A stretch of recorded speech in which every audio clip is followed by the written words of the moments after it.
Jom belajar bersama, jom belajar bersama, bersama Ustazah Ira. Al-Quran Jawi, Aqidah Ibadah, Adab dan juga Sirah. Assalamualaikum warahmatullahi wabarakatuh. Alhamdulillah ya, kembali lagi bersama Ustazah Ira. Jadi kita panjatkan kesyukuran kehadirat Allah ya, kerana kita diberikan kesihatan yang baik untuk meneruskan kehidupan ni. Jadi Ustazah harap semua anak-anak berustazah sihat ya. Baik, hari ini kita nak sambung iaitu tentang solat Jumaat di bahagian yang kedua. Pada minggu lepas Ustazah telah jelaskan berkenaan dengan pengertian, dalil dan bagaimana nak melaksanakan solat Jumaat tersebut. Baik, pada hari ini kita sambung lagi di bahagian yang kedua. Ya, kita teruskan dengan membaca doa. Bismillahirrahmanirrahim. Allahumma ftah alaina hikmataka wansyur alaina min khazaini rahmatika ya arhamar rahimin. Wahai Tuhan kami, bukakanlah ke atas kami hikmahmu dan bentangkanlah ke atas kami gedung rahmatmu. Wahai Tuhan kami yang maha pengasih. Amin. Baik, jadi kita doakan moga pembelajaran kita diberkati ya, insya-Allah. Kita teruskan apakah objektif pembelajaran kita pada hari ini ya. Baik, kita lihat pada minggu ni apa yang Ustazah nak anak murid Ustazah semua dapat, iaitu yang pertama, dapat menjelaskan syarat wajib dan juga syarat sah solat Jumaat. Apa dia syarat wajib? Apa dia syarat sah solat Jumaat? Baik, yang kedua, menghuraikan amalan sunat sebelum solat Jumaat. Apakah perkara-perkara ataupun amalan yang disunatkan kita lakukan sebelum kita pergi solat Jumaat? Dia adik-adik, anak-anak lelaki ni kena faham betul-betul ni. Dan menghuraikan hikmah solat Jumaat. Ya, kenapa Allah suruh kita solat Jumaat ni? Baik, seterusnya kita pergi, ni tajuk minggu lepas ya. Okey. Baik, kita lihat apakah syarat sah solat Jumaat. Apa yang maksudkan syarat sah? Syarat sah kalau tak buat bermakna tak sahlah solat Jumaat tu. Itu yang dimaksudkan syarat-syarat sah. Baik, kita lihat apakah dia. Yang pertama, solat Jumaat ni hendaklah didirikan di dalam binaan khusus seperti masjid ya. Mesti didirikan dalam masjid. Kalau ramai sangat bolehlah di luar, tapi imamnya memang duduk di dalam masjid. Baik, bilangan jemaah yang cukup syarat tidak kurang daripada 40 orang, termasuk imam dari permulaan khutbah sehingga selesai solat Jumaat. Baik, jadi solatnya mestilah terdiri daripada 40 orang ke atas jemaahnya ya, bermula daripada imam tu membaca khutbah sampailah selesai solat Jumaat tu. Jadi kalau tak cukup 40 orang, tak bolehlah. Katalah satu kampung tu tak cukup, jadi dia kena pergi ke kampung sebelah ya, untuk mencukupkan bilangan jemaah itu. Baik, seterusnya didirikan dalam waktu zuhur. Ni kita fahamlah, memang didirikan dalam waktu zuhur, waktu asar tak boleh. Seterusnya yang keempat, tidak boleh didirikan dua solat Jumaat pada satu tempat ya. Jadi satu tempat tak boleh buat dua kali solat Jumaat. Hanya sekali sahaja solat Jumaat dilaksanakan pada satu tempat.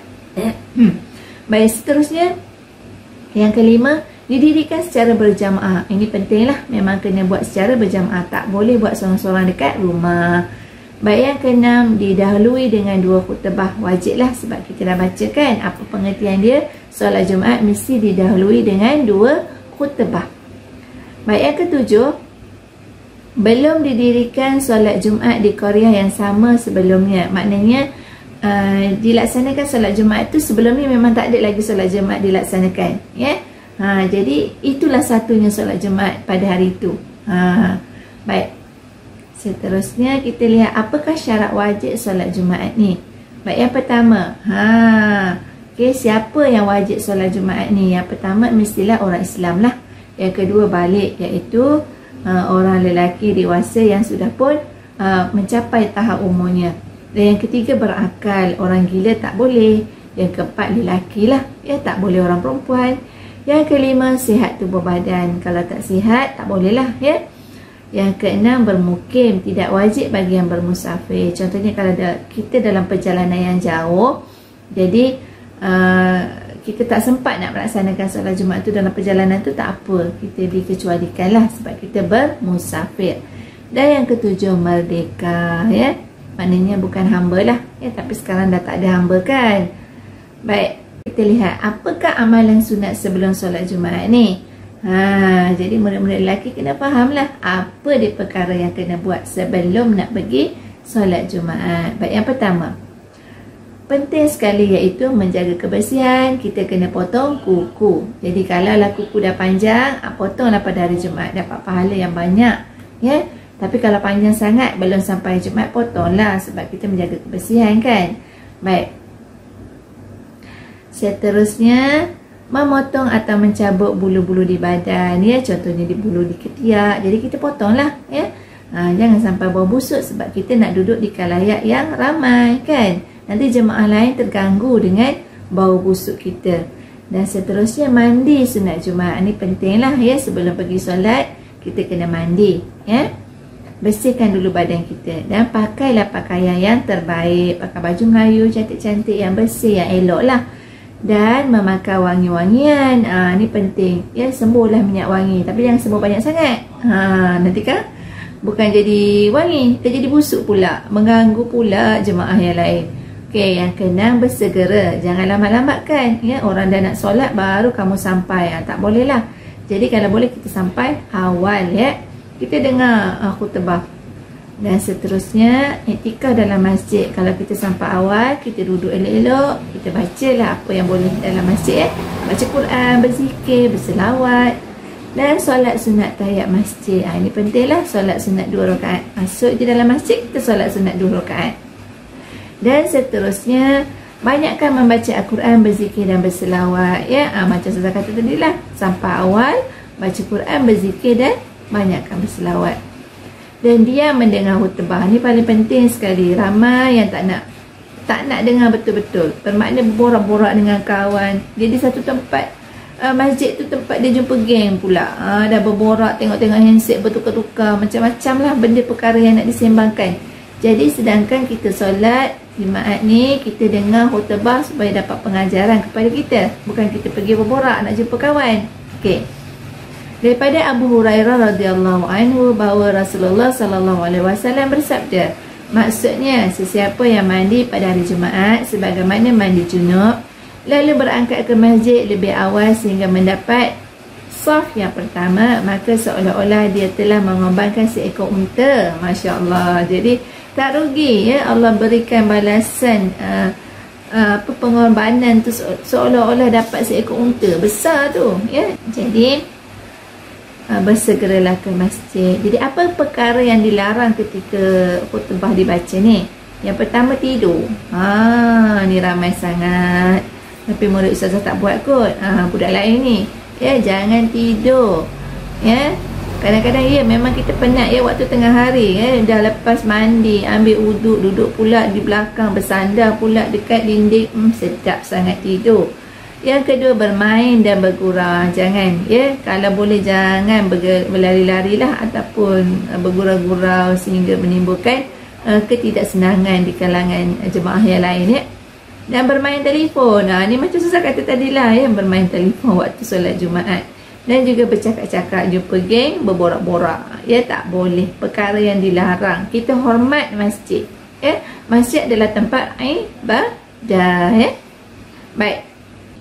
Apakah hikmah solat Jumaat ni? Baik, yang pertama kita lihat, ya, melatih diri menjadi hamba yang taat kepada perintah Allah, ya. Jadi Allah suruh kita laksanakan solat, kita kena tunaikanlah sebab kita nak menjadi orang yang beriman, orang yang bertakwa, yang sentiasa melaksanakan apa yang Allah suruh. Jadi kita melatih berdisiplin dengan ketentuan Allah, dengan ketetapan Allah. Yang kedua, merapatkan ukhuwah dan memupuk perasaan kasih sayang. Ya, kalau kita pergi solat, kita akan berjumpa dengan jemaah. Jadi kita akan mengeratkan hubungan antara ahli-ahli jemaah tersebut. Dan yang ketiga, mendengar nasihat, teguran, bimbingan dan pedoman daripada khutbah. Ya, kita dengar khutbah dibaca, ada pengajaran, ada hikmah. Jadi kita ambil apa isi pengajaran daripada khutbah tersebut. Yang keempat, mendapat pahala dan ganjaran yang besar lah, ya, sebab Allah suruh mesti ada hikmahnya. Kan, mesti Allah berikan satu ganjaran yang besar kepada orang melaksanakan solat Jumaat ni. Yang kelima, melatih diri melakukan perkara yang baik secara berjamaah lah ya, kerana bila kita buat sesuatu secara berjamaah, secara berkumpulan, insya-Allah kita mendapat satu persepakatan ataupun perpaduan di antara ahli jemaah dan kenal lambang perpaduan dan kekuatan umat Islam. Itu yang paling penting ya. Baik, kita baca nota tu. Banyakkanlah ibadat pada hari Jumaat, terutamanya mendirikan solat Jumaat yang sangat dituntut untuk semua umat Islam melaksanakannya. Di samping boleh mendekatkan diri kepada Allah, melatih kita melakukan kebaikan secara berjamaah ya. Jadi kita buat sesuatu tu secara berkumpulan, secara berjamaah, secara beramai-ramai ya. Jadi Ustazah rasa itu sajalah yang pembelajaran kita pada hari ini. Jadi untuk bahagian yang kedua ni, Ustazah harap anak-anak murid Ustazah semua faham lah ya, apa dia syarat sah solat Jumaat, apakah dia syarat wajibnya. Syarat sah dengan wajib berbeza ya. Kalau syarat sah kita tunai, maka sah solat kita. Kalau kita tinggal tak sah. Tapi syarat wajib ni adalah perkara yang wajib kat atas individu tu. Apa yang menyebabkan dia tu wajib untuk solat Jumaat, itu syarat wajib. Dan amalan sunat, tu Ustazah bagi tahu dah tadi ya. Apa dia, kena potong kuku, mandi, pakai wangi-wangi kan, datang awal dengan khutbah, dan perkara yang dilarang ni jangan sesekali kita buat lah ya. Tidur, bermain-main, handphone, bercakap-cakap, berborak, berbual, carilah waktu lain, jangan berbual dalam masjid. Okay? Jadi kita tunjukkan adab kita yang baik. Jadi sampai situ sajalah ya. Dan seterusnya hikmah tadi Ustazah dah bacakan. Jadi sampai situ saja. Ustazah rasa semua dah habis Ustazah jelaskan.